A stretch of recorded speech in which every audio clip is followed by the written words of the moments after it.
It's sort of one of the things which I kind of think about quite often these days is the issue about the media. And I'm listening to this little catchy little pop song that says, since the lights blew up, nobody trusts the news these days anymore.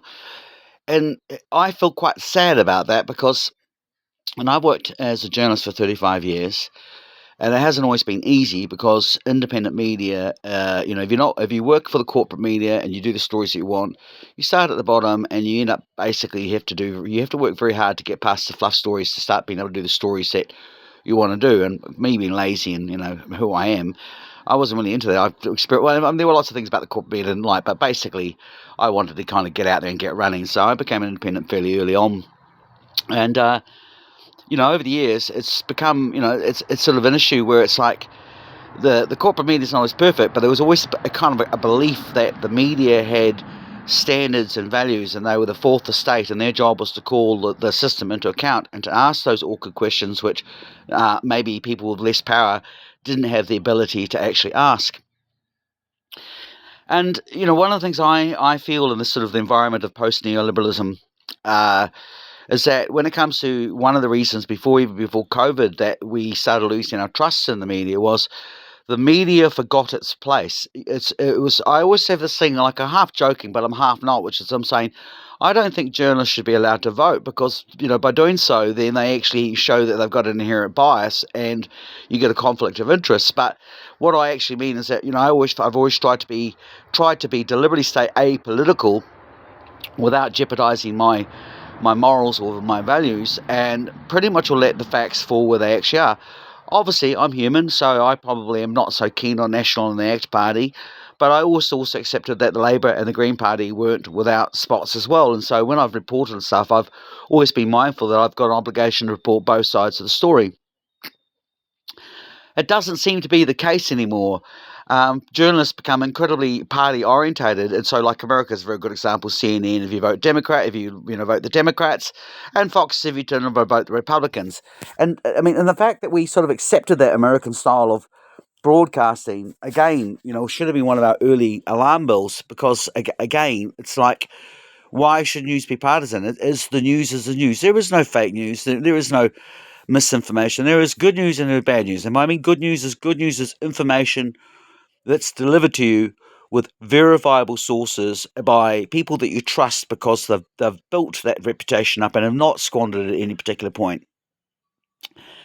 And I'll come back to that point because I think one of the things that frustrates me the most is that for all the corporate and mainstream media talk about fake news and misinformation, when it comes to taking the active steps that they could use on a daily basis to educate the public on how to discern good news from bad news, quality information from bad quality information, they've largely kind of let this kind of slide. And on one of my little pieces there recently, which is called the CNN ski effect, I actually kind of bring that actually up in relation to catching the actually mainstream news actually creating fake news themselves, which they've done. There's plenty of cases out there. It doesn't take how long for you to go and do a bit of Googly searching and find cases, from the needles that were planted by the BBC, the situation about the Order of Lenin, which I talk about in ski effect. In fact, the word I'm parodying is the CNN effect, which came about from Peter Arnott, New Zealand journalist, Pulitzer winner, worked for CNN, and he came up with the term CNN effect to describe when the CNN media became so embedded into the US military and reliant on their sources for information, which had people watching news 24/7, but from a narrative given to them by the US military, that they lost all sense of claim to be journalists. They were propagandists. And I think what's really disturbs me the most in a lot of the people that are over the 40, 35 to 40 mark is that having been through the Gulf of Iraq and being young enough to know about the experience of the Vietnam War, and knowing about things like not just the Paradise Papers and Julian Assange, but the Pentagon Papers, that 35 audience should be like, there is no excuse for them to be uneducated enough to be just blindly accept the status quo when it comes to their versions on what they're up to and what any given war. The fact of the matter is the US-led Five Eyes intelligence alliance has had a terrible history of promoting misinformation and propaganda. And again, 9/11 if you go and look up the concept of total information awareness, which was a concept pitched to them by convicted felon Admiral John Poindexter of the Iran-Contra conspiracy, where again they were up to no good in the neighbourhood, which again a lot of the time took huge extreme efforts by journalists, independent journalists, to break a story which originally the mainstream media wouldn't report. But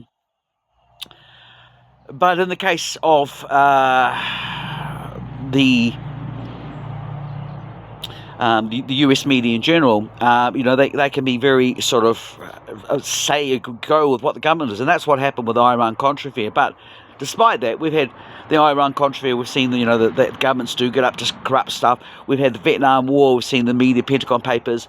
We've had the Iraq War, and from that's come out things like Julian Assange with the helicopter shooting civilian, and showing exactly the same situation that occurred in the Pentagon Papers, where the New York Times said that the Supreme Court said the New York Times in the Pentagon Papers case was not only morally right to publish the to publish the Pentagon Papers, but they were morally obliged to do so. And in other words, they would have been neglecting the journey as journalists not to publish such a falsehood and coverhood.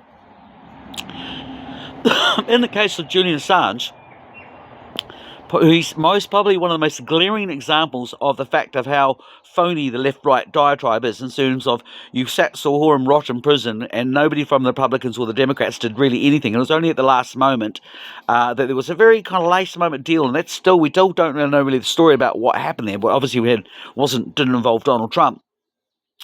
But they released him at the last moment. But yet, for nearly, I think, probably 12 years, he sat there, and nobody in the Democrats, Republicans said anything, and nobody here in New Zealand. Jacinda Ardern, for all her badge of kindness, no, nothing to mention about Julian Assange when she came into power. No, we're not going to talk about that. That's the game. When it came to certain things, the Five Eyes, military spending, these are the things that suddenly all the media left and right fell into step with. So here we are now in the new war, or brooding new Cold War, and it seems in some ways that we're not only having to repeat the same steps, but this time the professionalism and the integrity of the mainstream media, and I refer to this as the corporate media, and I guess also I quite often cite news sources, but what I'm citing is, I'm talking about the news cycle. So whatever is kept in that corporate news cycle is the mainstream media. So they might mention a story about that these guys doing something or other in 1980, but they're sure as hell not going to mention it now. That's another thing about mainstream media in the context I'm talking about. It has no memory. Everything is about today's headline. Again, a sort of a major step away from, to my mind, proper journalism, because again, some of the guys like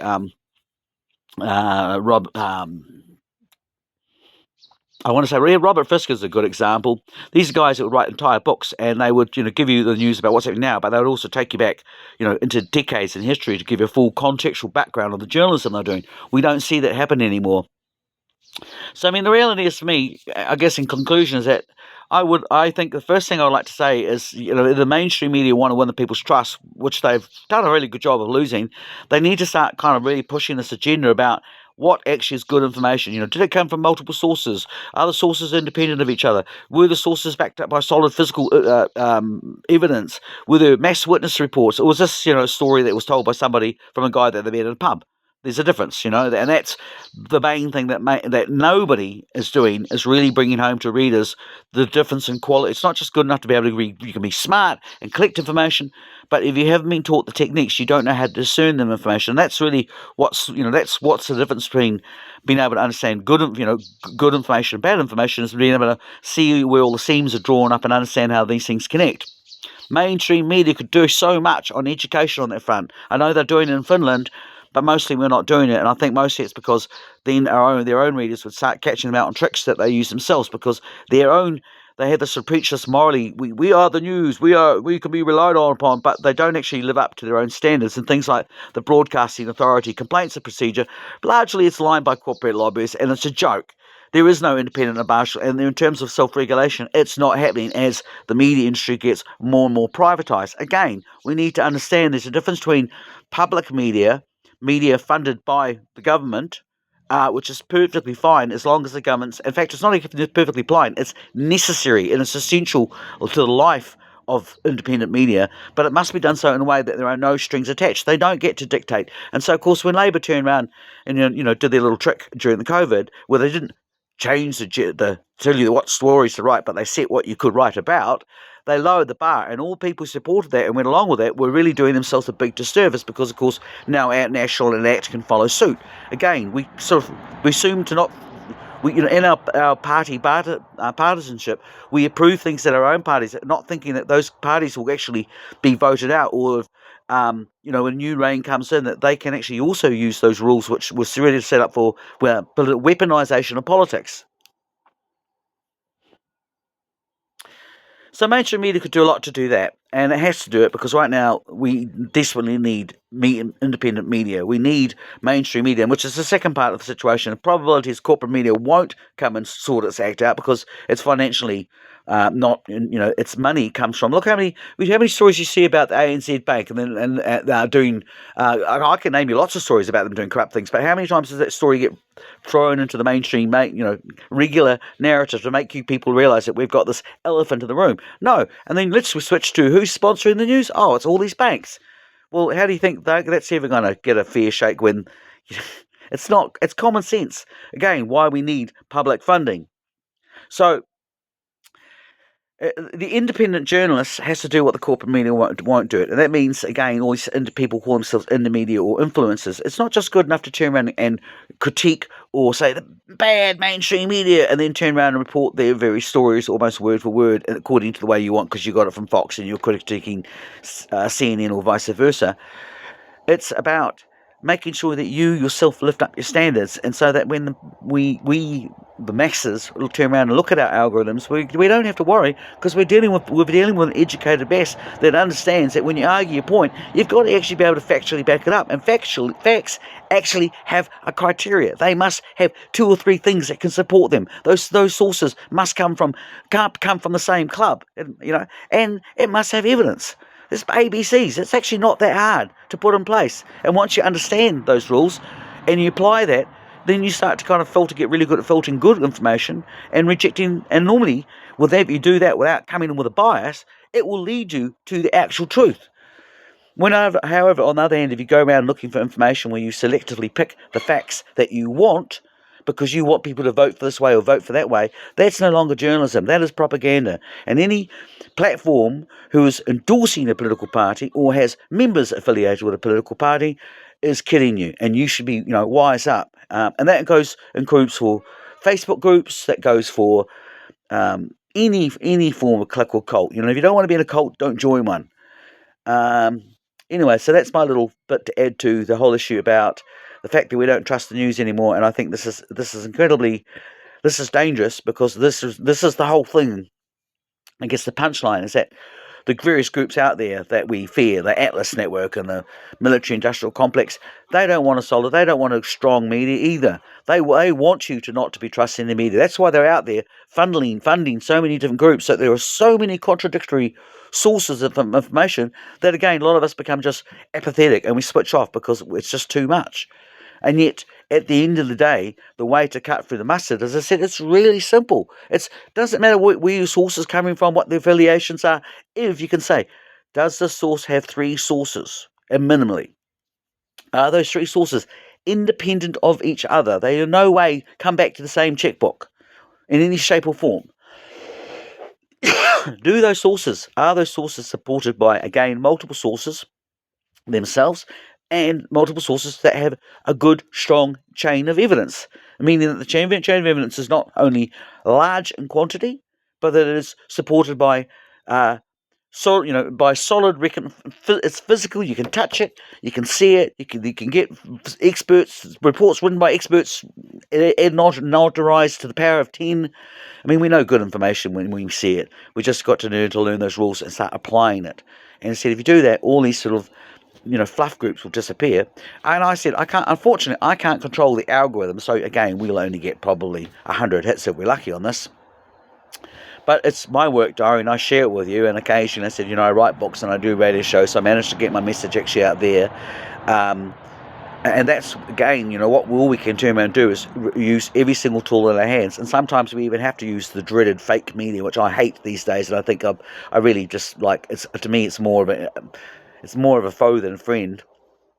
It's not doing us a great deal of well, but it's good. But and same like that, Vietnam, would use an M16. So I guess in that category, I'll fire off a couple rounds. But to me, it is in the things such as print and community media put together by groups of people who know each other, and again act as a bias against, like you put people of man in your community in a position of collecting information because they can be trusted to rely, and you must maintain. That community radio allows us to do that. We can have, what I'm basically trying to say is, we can have genuine relationships with people. Following a figurehead on a TV screen that you know naps to nothing about, you don't know what he does the moment he walks out isn't trusted media. That's buying into a brand, and there is a difference. Community media is what you can touch, see, and feel, so it has another dynamic attached to it as well. And again, your own broadsheets. I think in some ways broadsheets, like, even though they may be a bit deaf, are also very important, because unlike media, where you can change it, once you commit something to paper, it's like rock. It has gravitas, and it can't be just deleted or wiped out. It doesn't mean it's imperfect, but as I said, it's another tool, and we quite often forget it because we get so latched into our screens. Anyway, that's my little rant for the day, and I hope you're all having a good weekend. And go do, while we are out there being aware of these things and doing our best to be good human beings, it is also very important to realise that living the peaceful life and living a just normal life is in some ways sometimes also the best kind of resistance you can do, and keeping your peace of mind is a very, very empowering thing to do. Have a great weekend and a great week. Great life, in fact.